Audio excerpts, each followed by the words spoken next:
Welcome to PhD with Woman on It Hack the Future. My name is Beata Young, and today's PhD positivity hacks delivered will be by our guest, Dr. Grace Lordan. Topic: leveraging behavioral science, career, time, and resilience hacks. Let me remind you, this is a grassroots community that focuses on women on IT, a forum of women in technology, startups, and female leaders who are supported by men as well. And I bring heart to that hustle because empathy is my motto, and empathy is critical when you're leveraging behavioral science. First, let me mention things that's been happening in the world of technology, uh, of female advancement. We remember the indefatigable Iris Apfel, a fashion icon who passed away on March the 1st, 2024, at 102 years old. Her bold style and exuberant spirit continue to inspire, reminding us to embrace individuality and, quote, more is more and less is more. As she says, people are so tied up in the worst parts of technology these days, they don't use their imaginations.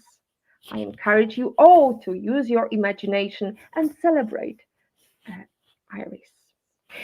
Congratulations to our former PhD guest, Charlotte Fuller, for being recognized as the top spot on 50 Women in Startups and Tech. We are proud of you, Charlotte. Dennis Carlo, way to go. The FEMI CEO and former PhD guest raised the bar in coaching. She's calling all women in tech or business. If you're seeking an executive coach with 30 years of career experience, look no further. Denise workshops and coaching sessions for a blend of excellence and inspiration are posted in the comments below.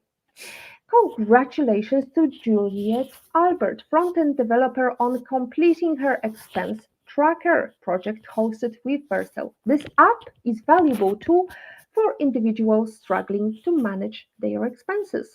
Well done, Julia. Now let's go back to our topic. Leveraging behavioral science, career, time, and resilience hacks. Unlock your potential with behavioral science. In this interview, we'll explore how to apply it to transform your career, conquer biases, and change your life for the better. Discover strategies to take the charge of your career with our guest, Dr. Grace Lordan, who is the founding director of the Inclusion Initiative and an associate professor at the London School of Economics and Political Science. Grace is an economist with a labor market skills expert, bringing her expertise to our discussion and delivering your roadmap to a brighter, more resilient future.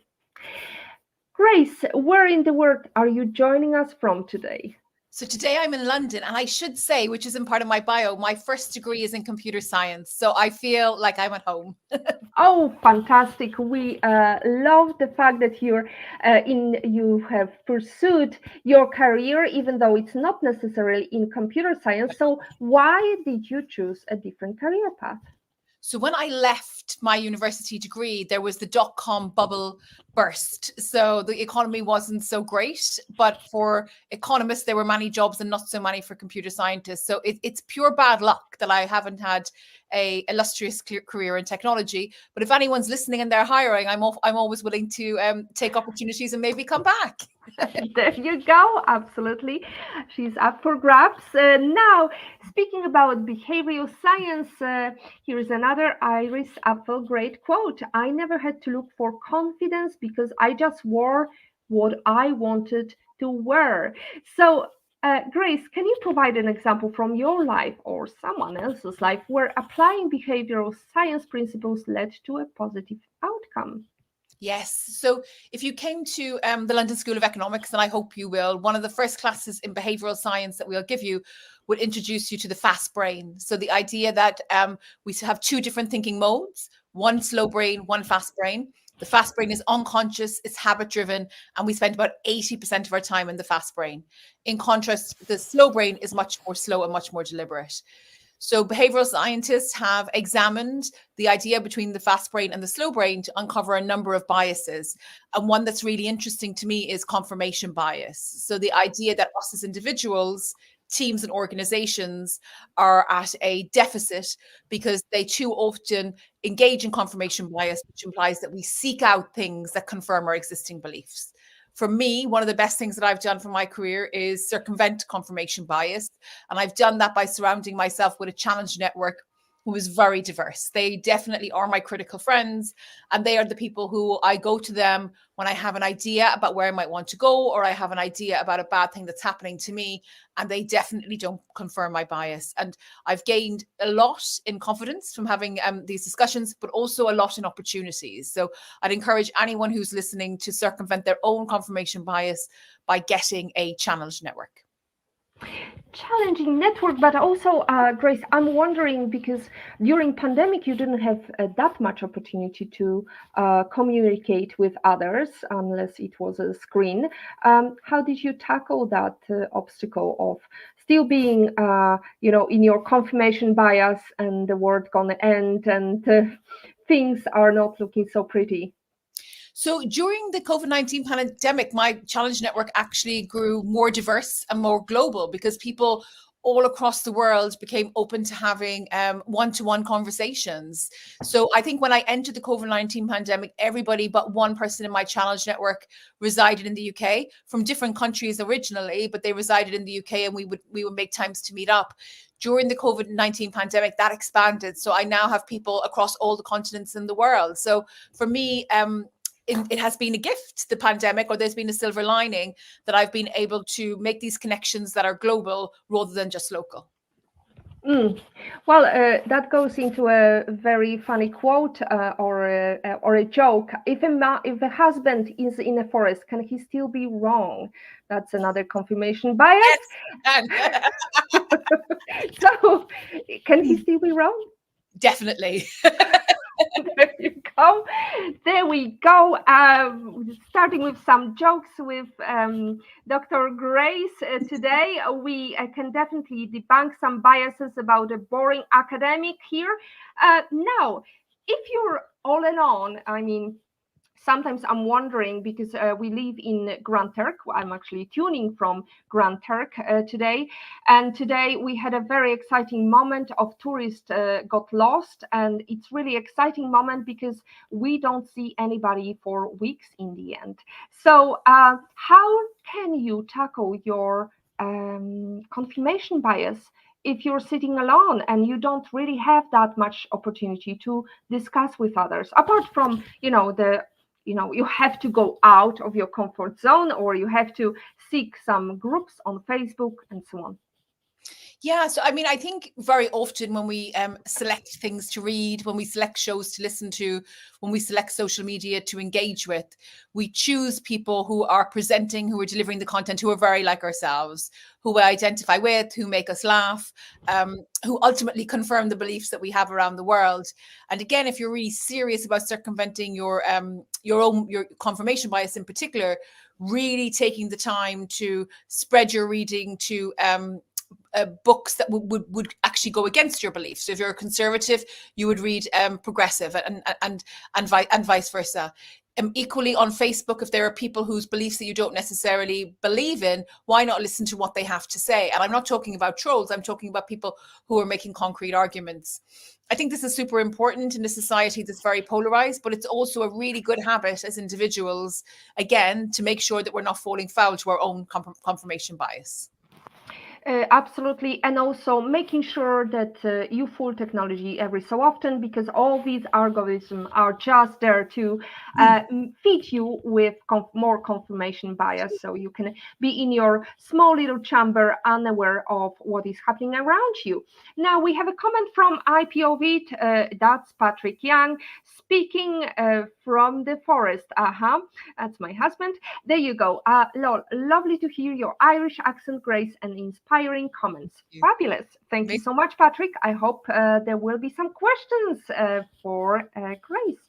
Now, how can individuals leverage behavioral science to identify and overcome specific biases that might be hindering their career advancement? So I think the first thing is to become aware of the biases that are likely to hold your career back. And very handily, I wrote a book on this topic, which is Think Big, Take Small Steps, and Build the Future That You Want. And it's packed full with the major biases that are likely to get in the way of your own career, both the ones that we hold inside ourselves, like confirmation bias, loss inversion, the tendency to shy away from risk, but also the biases that other people might have. So, it's International Women's Week. Women notoriously face different levels on the playing field as compared to men. So we talk about discrimination, taste discrimination as well. So for me, we can absolutely use behavioral science to circumvent biases. One, once we identify the problem, which is recognizing the biases, which I think I do a nice job of describing in the book. Two, designing a solution. So figuring out what are we now going to do now that we've identified the bias. So if I recognize that I have imposter syndrome, if I recognize I have the planning fallacy, what am I going to do about it? But I think what's really cool about behavioral science and what I try to do in Think Big is also evaluating whether or not it's working. So it's not just me giving advice and telling you that it's going to work. Rather, I give you advice and I show you how you can evaluate whether or not it's working. So become familiar with the biases and really do take those small steps in order to circumvent them in your day-to-day. Now, one thing that I like to also point out to ladies and gentlemen, when we hear these biases, I like to make sure that everybody speaks up. And how is that panning out for females? I mean, you're working with young brains, and I'm wondering, have you got some observations in your classrooms? I mean, I think at the LSE, our students are pretty good, actually. The women who come there do speak up. And I think the professors are really good at making sure if they're not speaking up, that they're engaged in the classroom.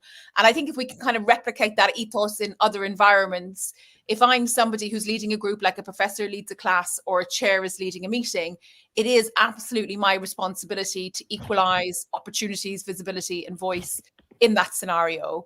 If I'm in a place where there's certain individuals in the room are not speaking, they may or may not be women, but they're choosing not to speak on a daily basis, I shouldn't typecast them as low performers, or I shouldn't put a label on them as introverts, but I should recognize that it's really up to me to bring those voices into the room.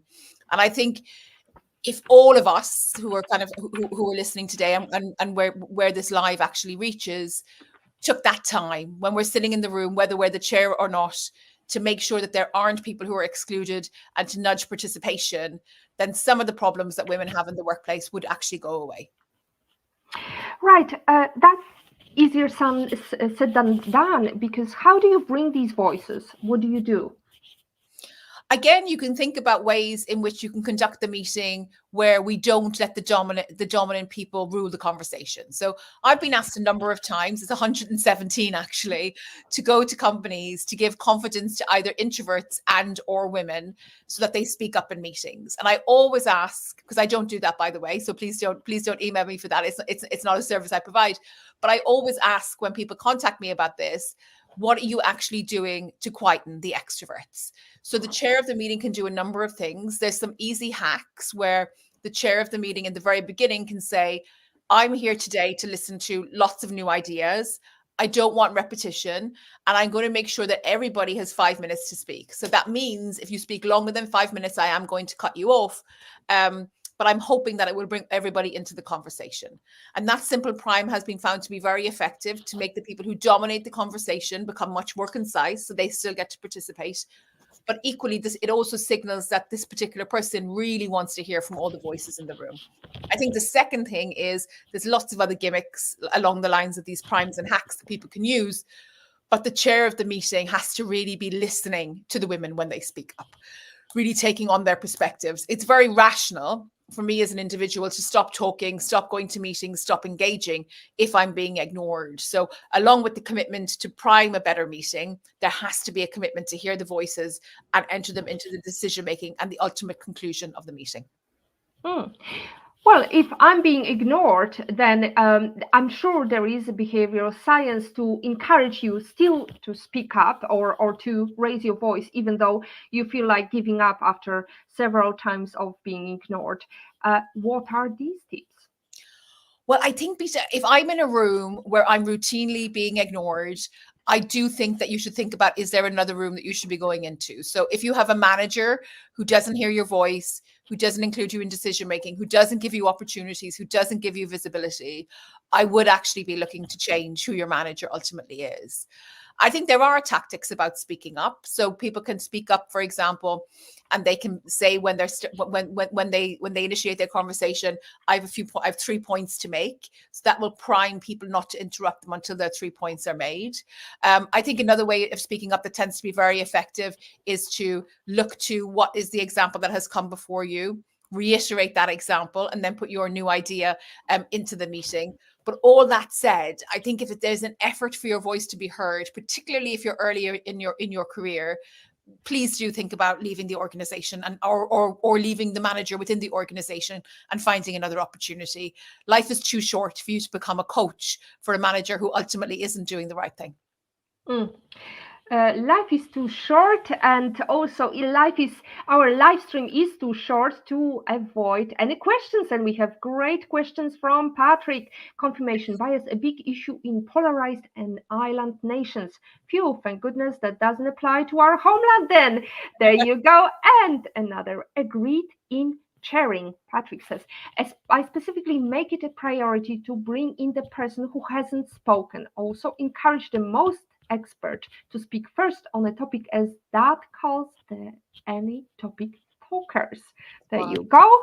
There is actually no question from Patrick. And finally, we have a question. Do you think it is good to deploy tour de table approaches? Example, asking every person to give 30 seconds or a minute on a topic. Yes, I think if you're trying to strategize, if you're trying to innovate, giving people an allocation of time, 30 minutes, a minute, something short, so we can actually hear the ideas around the room, is a fantastic way to get creative juices flowing, but also to make sure that people who tend to be ignored definitely get heard. Hmm.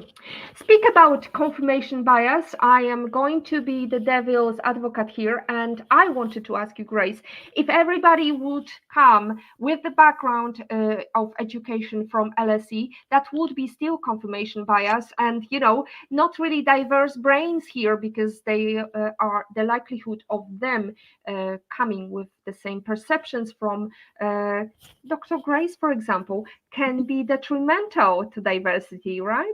Yes. So, I mean, I think LSE does have one of the most global student campuses compared to any other university in the UK.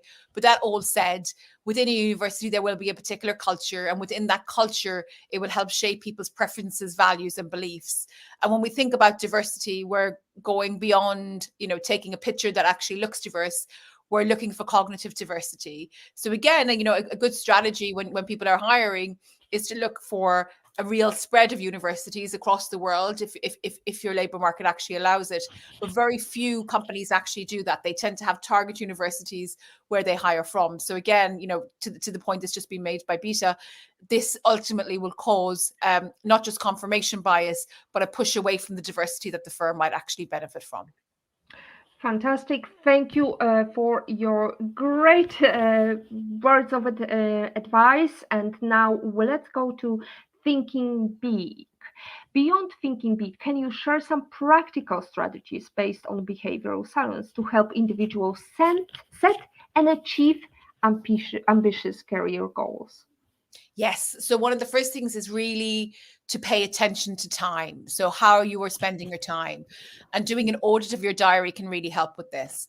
And I ask people to do two things when they do this. One, think about allocating things into three buckets: the things that give me enjoyment in the moment, the things that will help me in the future, and the third, which are time wasters. And the second is to pay attention to the amount of time that you're spending to advance your career now, today, as an investment in 5 years and 10 years' time. And when people do this, they tend to recognize a few things. So the first is that they're spending too much time on activities that are present day fun. So there's nothing wrong with having fun, but if we spend too much time having fun today, we're not saving for tomorrow. So we're not saving for that person who are going to become securing us a better job, a better income, and ultimately a better lifestyle and a better retirement. The second thing is to look to see what is the exact amount of time that I'm spending advancing my career for the future. And as I said, very often this is zero. This is a real pity. Most people go turn up to their employers every single day and do an absolutely amazing job, but they fail to recognize that's advancing the business that they're in and not themselves as an individual. So in Think Big, Take Small Steps and Build the Future You Want, I ask people to circumvent, which is time inconsistent preferences, this trading off for now for the future, and allocate a minimum of 90 minutes to doing 3 activities, and one of 3 activities every week. One of them is continuous learning. The second is paying attention to networking opportunities that are on the job that you're in. So really leveraging the current company that you're in. And the third is making sure that you're out and about and you're securing better networks. So if I think about one of the biggest things that people need to pay attention to, it's the problem of time and consistent preferences. The second, which also relates to time, is the planning fallacy. So most of us, when we think about doing something, we underestimate the time that it will take us. And when we do that as human beings, we allocate ourselves the label of a failure when we don't come in time. Instead, it's good to recognize that the average person tends to underestimate time by about 1.5. Me, I've managed to figure out that I'm 2. So I'm really succumb to the planning fallacy more than the average person. But nonetheless, by scaling up the time that we allocate or allocate to do activities, either in the workplace or at home or in some other domain, it really sets us up for success. Well, ladies and gentlemen, we are allocated 1 hour and we are already 23 minutes in. So let's share another brilliant Iris Apfel quotation. A museum curator once said to me that there is a great jazz component to the way I do things because good jazz is improvisation and draws elements from all different cultures. And that's the way I do everything, the way I dress and decorate. So is there any room for improvisation in behavioral science? I mean, behavioral science is it's not a discipline. So lots of different disciplines feed in: economics, anthropology, psychology. There's even some computer scientists actually working in the behavioral science. And now, so the answer is absolutely yes. It's an art. We're still very much in the learning curve. So improvisation is very much welcome. Why is improvisation welcome? Is it breaking the habits or? I think improvisation on the individual allows them tailor the type of tweaks that people like me recommend that they do. So one of the things that I try to do in my own work is really stress that I can give ideas that are based on academic research, but the academic research is done on samples of people that might not necessarily look like you. So they might have different tastes, different habits, different preferences. So the impact of the advice might also be different on you. So I always encourage people to improvise with the type of interventions that they're doing in order to improve themselves, to tweak what they're actually doing after 1 week, and again, evaluate whether or not it's working. So for example, if you're trying to hone resilience, somebody might say to you to do a particular technique in order to hone resilience. It could be practicing gratitude. And one of the easiest ways to practice gratitude is at the end of the day to recall to yourself the good things that have actually happened in your day. So 3 things. But somebody who's on the call might try that and figure out actually it's better for them in the morning. It's better for them to wake up to really think about the good things that have happened to them the day before, or the good things that they hope to happen to them in the day ahead. And that's what gives them resilience. And I think that improvisation around the techniques that behavioral science is recommending should definitely be done at the personal level and definitely be evaluated so people are sure that they're doing things that really are in line with improving their well-being and also other outcomes in their life. Well, we are talking about behavioral science, and I already feel like my brain is full, Grace. So, what are, apart from the practicing gratitude, what are other practical hacks you can share that individuals can use to bounce back stronger from setbacks and develop greater resilience? So, I think the first thing is to really focus on the other side of it. So, not about bounce back from failure, but about the anticipation of failure before something has ever happened. So there's really good evidence that suggests that people anticipate losses of things like promotions and opportunity, public speaking, other things that you generally people find a bit nervous when they're throwing their hat in the ring for them, that they anticipate those in a way that decreases their resilience scores. So when we do that, we basically weigh up the costs and benefits in our head of what's going to happen, and we overestimate the likelihood of failure. The other thing that we overestimate is the cost, pain on our own well-being, because as human beings, we actually tend to be wonderfully resilient. So by underestimating that cost, we're not likely to put ourselves forward. So very often we count on failure and shaking ourselves off from failure. I would love people to shake themselves off from anticipated loss aversion, which stops them putting their hat in the ring in the first place. So hopefully, if anybody is listening and you are thinking about kind of putting yourself forward for something that's kind of scary, that you'll see now that you're anticipating the losses in a way that's really, really bad for you. You're overestimating how it's going to make you feel afterwards in a very negative direction, and you're actually much more resilient than you think. You're much more resilient. You're gaining knowledge, or as the quotation brought to us by Racy, our assistant says, you're getting better with age unless you're a banana. Now, what are some practical what are some examples of how applying behavioral science principles to daily life has benefited individuals? Maybe you have some examples from your students. Yes. So, I mean, very often when we're trying to get ourselves to do something hard, there's a moment just before we do it where we try to get out of it. And behavioral science has done a lot of research into carrots and sticks. So what that means is the carrots are incentives and the sticks are negative punishments to try to get us to the place where we want to be on time. So a really good example of this is for people who want to go running in the morning, for example, and the alarm might go off and they tend to hit snooze and they never get up. So behavioral science will say, well, one, you can make it easy for yourself. You can put your running shoes out, you can put your tracksuit out and be ready to go.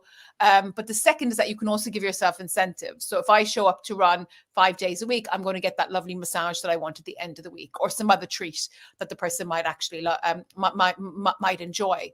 On the other hand, you could think about, okay, maybe even with those incentives, even with the promise of something nice at the end of the week, it isn't working for me. So instead, I'm going to have a punishment. And the punishment could be that I'm going to give money away. Now, in the beginning, when behavioral scientists explored this, they looked at giving money away to charities that the person cared about. And it tended to be not that effective because after all, at the end of the week, if the person hadn't showed up for themselves, they ultimately would be giving money to a charity that they do care about.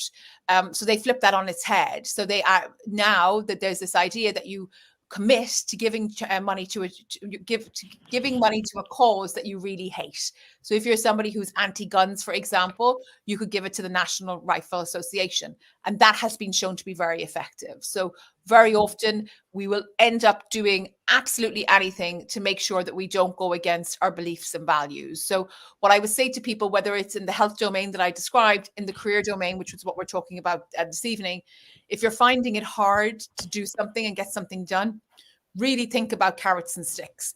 Can you incentivize yourself in a way that makes it worthwhile? So if, for example, you're studying a skill that's really, really difficult, is there a treat you can give yourself at the end of the week? Or is there a punishment that you could give that you can give yourself if you don't show up every day? And also next to that, really think about just making it very easy for yourself to show up. So what, for me, when it comes to continuous learning, I'm much more likely to show up if it's online, where I can actually schedule the courses around my own schedule at work, which tends to be quite hectic. Whereas for somebody else who's listening, they might be much more likely to show up if they're in a really nice lecture hall around some other colleagues and peers. So thinking about how can I make it easy for myself?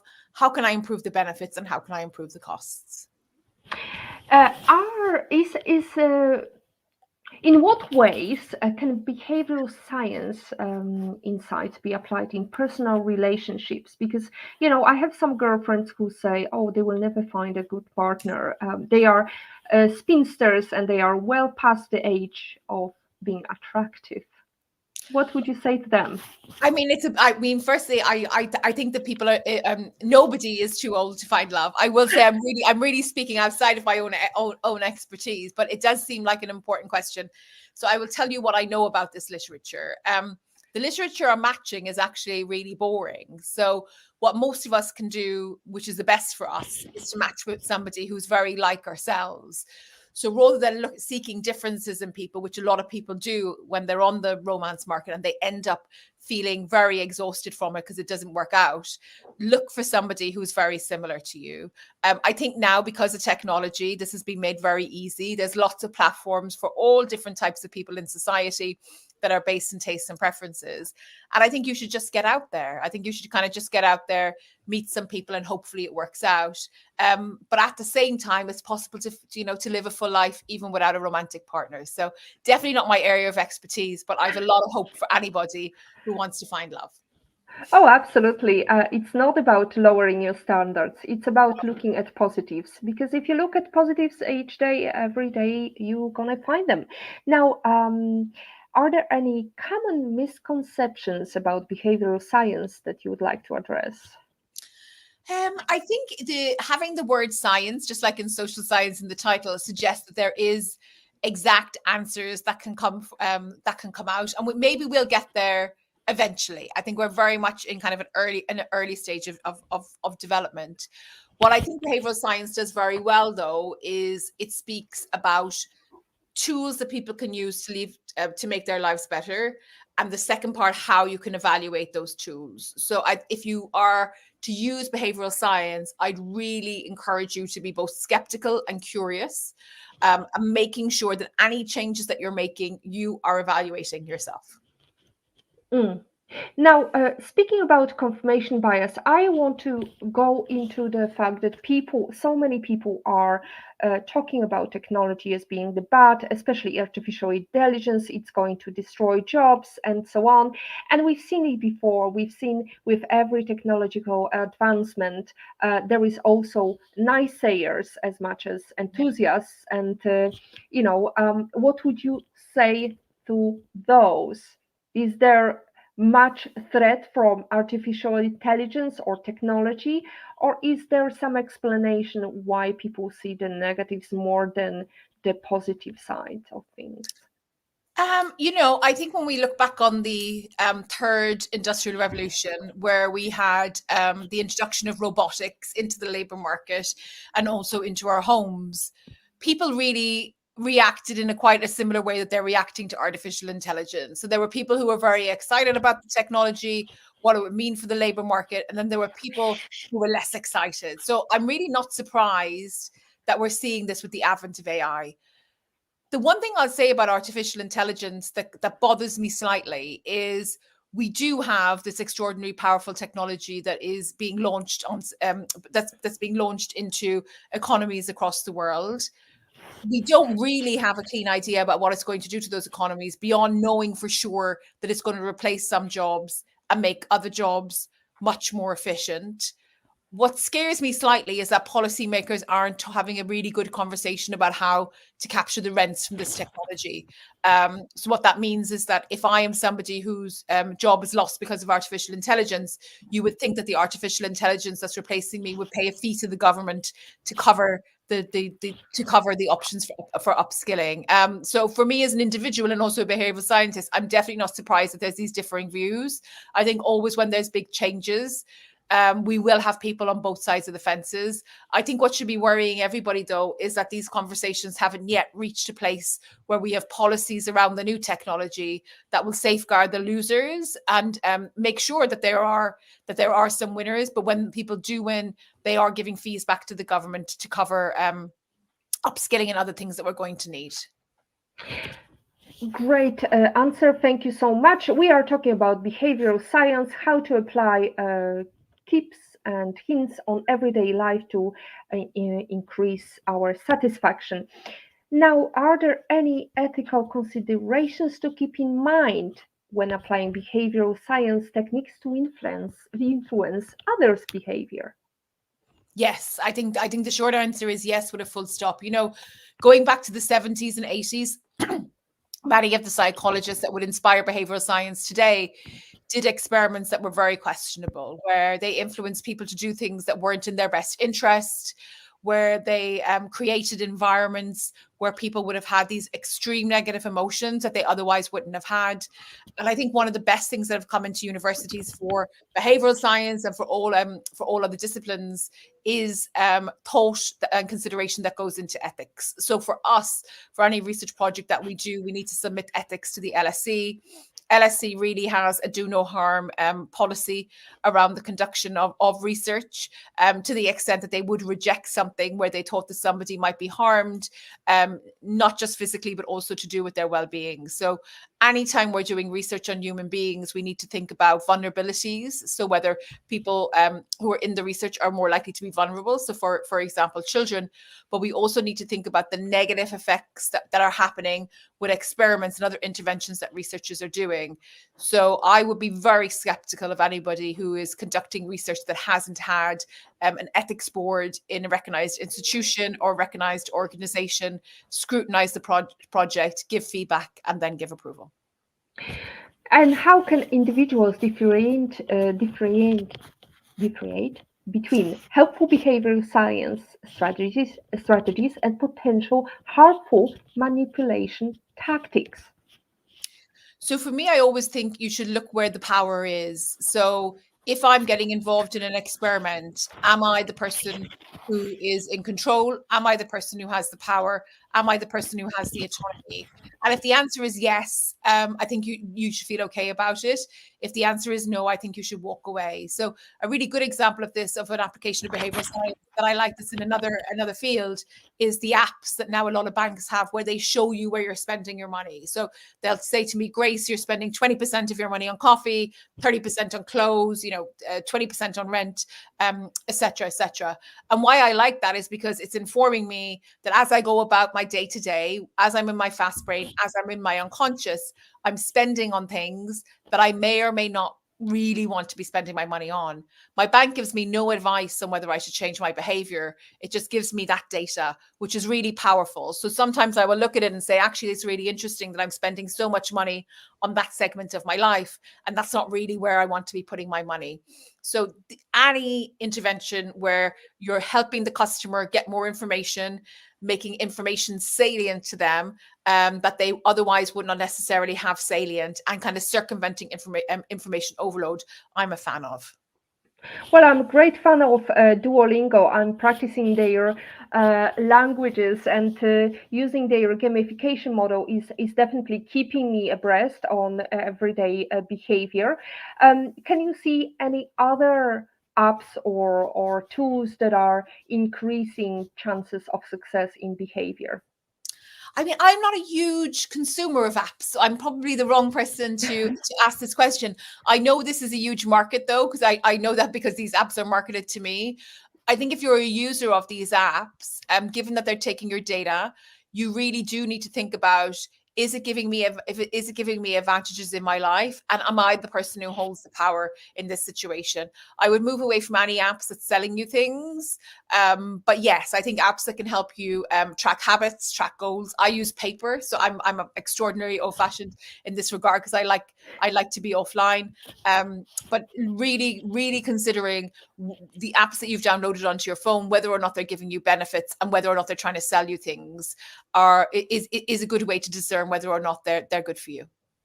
Well, another app that I recommend is actually a tracker on your phone, so you can see how much time you're spending on the apps.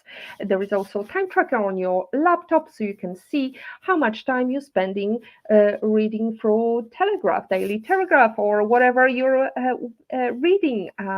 So you can use your time wisely. Financial So Financial Times. So I write for the Financial Times. So maybe people should read the Financial Times. there you go. If you have a subscription, if you can afford it, definitely go head over to Financial Times. Now, apart from FT, what other resources or further reading materials would you recommend, Grace? So I think if you look on my website, there are resources not just of my own work, but also of other people's work. So if you go to www.gracelordan.com, you'll find lots of different resources on the topics that we're talking about, from Harvard Business Review articles, from articles in mainstream media, to academic articles, to social influencers who do a really good job of summarizing some of the things that are coming out. So that's worth checking out. The second is I'm the director of the Inclusion Initiative at the LSE. And we also have a website. So it's www.lsc.ac.uk/TII. Or if you Google the Inclusion Initiative LSE, you will find it. And there again, you find lots of free resources. So we have great video content. We have great thought leadership written by me and my colleagues at the LSE. And a lot of the topics that we tackle are the ones that are interesting to the PhD listeners. So how to be a better leader in the workplace, how to save yourself time, how to have more empathy, how to build resilience. So the type of things that are really important in today's workplace.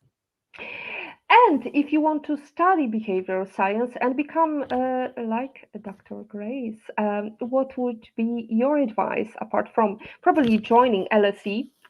Well, I think the first thing I never recommend that somebody takes the plunge into a degree, simply because it's extremely expensive in terms of time and money to do a degree these days.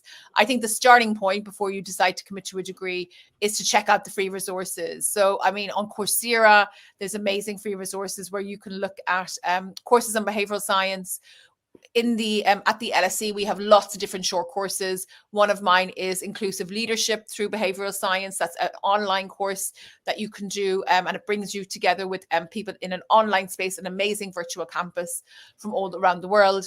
There's also courses that you can do weekly on behavioral science. So soon I'll be launching a week open enrollment course for executives on behavioral science. And I think if you've done those tasters, so you've used the free resources, maybe you've done a kind of a low paying course and you like it, yes, you should commit to doing a master's or an executive master's in behavioral science. And ideally, you should choose the LSE. So, Grace, here is another time to ask the questions we always like to ask our lovely guests. And what advice would you give to females to have their career or start an entrepreneurial journey? That's the question we like to ask. And I'm wondering, is there any answer, including behavioral science there? Yeah, so I mean, I think it's really important to pay attention to opportunities, visibility, and voice. So to look around you, if you're somebody in your career, and to ask yourself, do I have less visibility, opportunities, and voice compared to my peers? Do I have equal or do I have more? If you find yourself in a situation where you have less, you probably do need to get another manager and another opportunity. If you're going into entrepreneurship, ask the same question. If I look at people who are similar to me in this space, do I have the same opportunities, visibility, and voice? And again, if you find yourself having less as compared to other entrepreneurs, you really do need to expand your network. There's some really cool advice in my book Think Big about how you can actually do that, not just physically introducing yourself to people, but how you can write emails in a way that are much more likely to be replied to, how you can interact with people so they're much more likely to find your ideas interesting, how to hone your elevator pitch. But the biggest thing for any of us, whether we're going solo or whether we're in an organization, is paying attention to opportunities, visibility, and voice, and making sure that we're being treated fairly. When it comes to women in our economy, we often focus on the gender pay gap and women on boards. But what determines those outcomes upstream or earlier in the career journey is access to opportunities, visibility, and voice. So these things for you as an individual are well worth paying attention to. That's brilliant. Thank you so much. Opportunity, visibility, and voice, vital for your career. And we also discussed the fact that there are soft skills that are more important for our career growth. So, what are the 5 top soft skills you believe would help any female to lift their leadership skills? So I think adaptability is the first one, and I think that's the first one by a big mile. So really being open to adapting to change would allow you to navigate yourself through uncertainty, but it also doesn't keep you stuck in situations that you might be for too long. So again, when we look to see what holds women back in organizations, very often they stay stuck in a situation that is really quite negative for them. And being adaptable allows you move beyond that. Second, I would say resilience. I devote a whole chapter to resilience in my book, Think Big, and really thinking about not just how to hone or make your resilience stores bigger, but how do you preserve your resilience reserves? How do you react in a negative event that happens in the workplace? How long does it take you to get over it? All of these things are worth paying attention to. The third, I would say, is empathy. So I've written very long articles and in academia, but also in popular press, that really talks about the new economy, the fourth industrial revolution, the advent of AI, and how before managers were promoted based on competency, but now we're seeing empathy mattering more. And actually, one of the projects that I did with my colleagues, Cecily, Justin, and some others, really highlighted that finally people are actually getting paid more for having more empathy and having more job opportunities. So again, thinking about how you can actually hone your empathy. The fourth, there isn't really a name for this as a soft skill, but getting people to tame their own egos. So one of the biggest reasons that we succumb to confirmation bias, we don't take a risk on opportunities. We find ourselves in situations sometimes lacking confidence, really is because our ego is likely to be bruised. And if you manage to tame your ego, you'll find yourself putting yourself out there a lot more, but you'll also find yourself being able to hear the ideas of other people in the room. About 50% of my time I spend teaching inclusive leadership, and inclusive leadership is usually held back because of people's ego. And the last but not least, I would like people to work on how you actually engage with people in a humorous way. So there's really good evidence to suggest that our happiness actually goes off a cliff when we enter the labor force, and it doesn't recover until well after we're past retirement. So again, it's not normally thought of as a soft skill, but humor and how to engage people with humor in a way in the workplace that makes them feel comfortable, makes them feel psychologically safe, and ultimately leads to a better outcome for you and for your team is incredibly important. So hopefully 2 interesting ones: humor as a soft skill, and also ego for something to be concerned with, and 3 mainstream ones for people to consider. That's interesting, Grace, because I have to say I was expecting from you one thing that was coming over and over, which was communication. But I believe there is element of communication in the applying humor in your leadership style or in your working environment. So you're off the hook there. Thank you. Now, I do see communication as a competency with respect to a hard skill, because I think no one will know I'm a genius if I can't communicate it with people. So I do, yes, communication is extremely important. But I think as we move beyond into the fourth industrial revolution, it's interesting to think about what are the things that are emerging, what are the trends that are emerging in soft skills. Beautiful. Thank you so much. Now, none of us are able to achieve success without help from others. Is there anybody you're particularly grateful to, and why?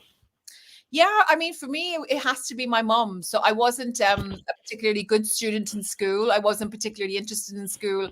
I didn't find academic subjects incredibly interesting, which might surprise people, given I've ended up working in a university.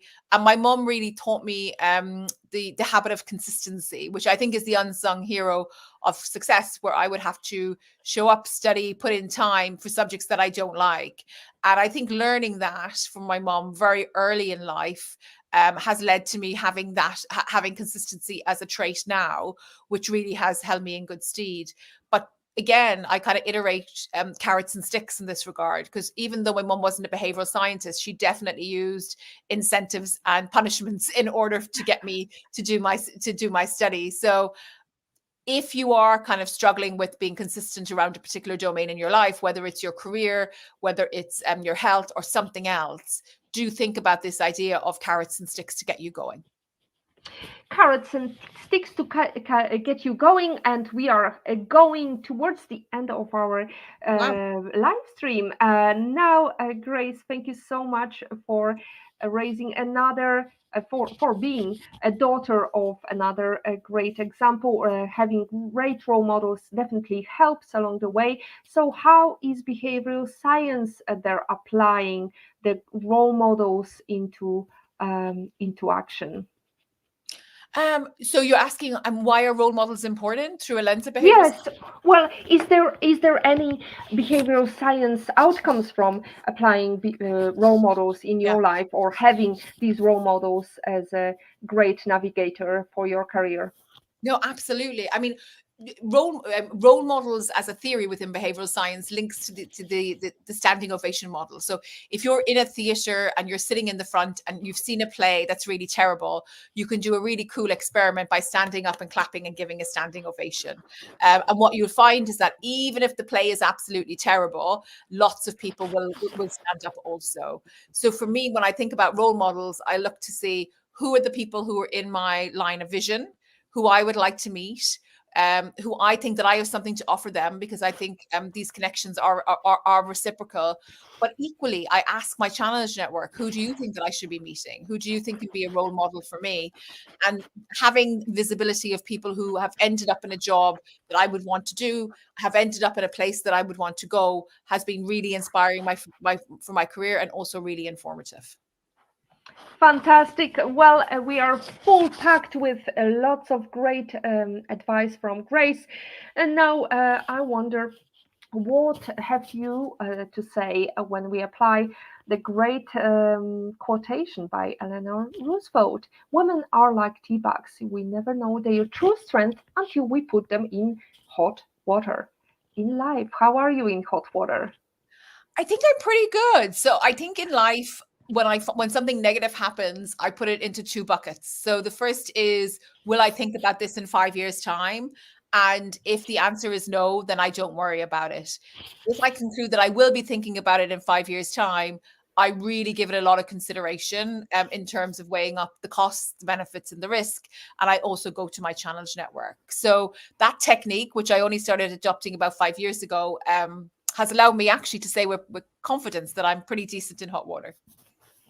Pretty decent, great tea with milk, would you say? And do you apply milk first or milk after? Oh, after. Oh, wow. I mean, I can't even be friends with somebody who puts it in first. There you go. Here is a little behavior habit that we want to share with everybody who wants to learn how to drink tea as a proper English person. Now, or Irish person. Now, time to another great quote. Success is not about managing time, it's about managing ourselves within the time we have. Stephen Convey says, and we have very little time, so let's go to another question about book I wish I read before I started my career. What's the title and why did you pick this book? Well, I'm going to choose my own book, and it's not because I'm a narcissist. But in the book, if you do read it, I really go to battle with a lot of the biases that affected me through my career. And I think if I had the information that I managed to put down in the book and use as experiments on myself 10 years ago, I might actually be in a better place. So yes, for anybody who's out there who's struggling with their careers, that you can look for a book to solve the problem for you, or maybe you should go and write your own book. Absolutely. Well, there is no time to time your ego here, Grace. Definitely speak about your book. And that's the way I found you on LinkedIn and I wanted to invite you. So, definitely, you put in action this opportunity, visibility, and voice. It's definitely coming through, Grace. Now, can you please give us your favorite life lesson quote and how did it change you? Oh, so I love George Bernard Shaw. So there's a quote that he's written that says, "Life isn't about finding yourself. Life is about creating yourself." And, for me, not having an exact destination of where I'm going to end up in my career, moving away from labels of careers and thinking about instead of the tasks that I get to do on a day-to-day basis has been extraordinarily freeing. So, yes, I see myself as much more of a creation as opposed to having a destination. And I think that quote really sums it up very nicely. Beautiful quotation. Another quotation we want to share with you. Time flies like an arrow. Fruit flies like a banana. So hack your time wisely before it flies away with your bananas, Groucho Marx said. Now, let's imagine that you could meet anyone in the world to have private breakfast anywhere in the world. Who would you meet and where would you take them to have this private breakfast? So it's International Women's Week. Sadly, this person has passed away and I've never got to meet them. It would be Ruth Bader Ginsburg. If I could go back in time, I would love to take her to the Delaunay, which is near LSE. It has wonderful surrounds, wonderful breakfasts. And I know I would have a wonderful conversation with the woman who herself actually faced a lot of adversity and also managed to do an incredible amount for people, in particular with respect to battling discrimination. Absolutely, and she definitely knew how to make the room and how to make the presence, and she inspired many generations to come. And that's it from episode I was going to 133. ask you who you would bring for breakfast before we Oh, left. oh my goodness. You know, you're not the first person to ask me. It would be Cindy Gallop. I don't know whether you heard Oh about yes, her. There good you choice. go. Good choice. Amazing. Thank you. Happy International Women's Day. Happy Women's Day, everybody. It's a great time to celebrate, not just on in March, not just 8th of March. You definitely should celebrate women around you and cheer them up because we together can be stronger. And that's it from episode 133 of the PhD live stream. Thank you very much, Dr. Grace Lordan. To stay updated and ensure you never miss another positivity hack delivered episode, follow Women on IT and turn on notifications to be alerted once the video has been released. Next week, PhD Andrew Weaver with topic leveraging behavioral science career time and resilience hack. No, sorry. Topic is strategies to accelerate women in senior leadership. There you go. Definitely another great topic that touches upon behavioral science. Thank you so You. much. Thank you to our lovely audience. Thank you to our production team. Thank you for your great, full of great tips episode, Grace. And as always, our positivity quote comes from positive thinking only and goes, look for something positive in each day, even if some days you have to look a little harder, because it definitely is going to leverage your career as a positive person in the room. If you don't like something, change it. If you can't change it, if you can't change your behavior, change your attitude, as Maya Angelou says. Today is your day to hack the future, hack the positivity you want. Thank you. See you soon.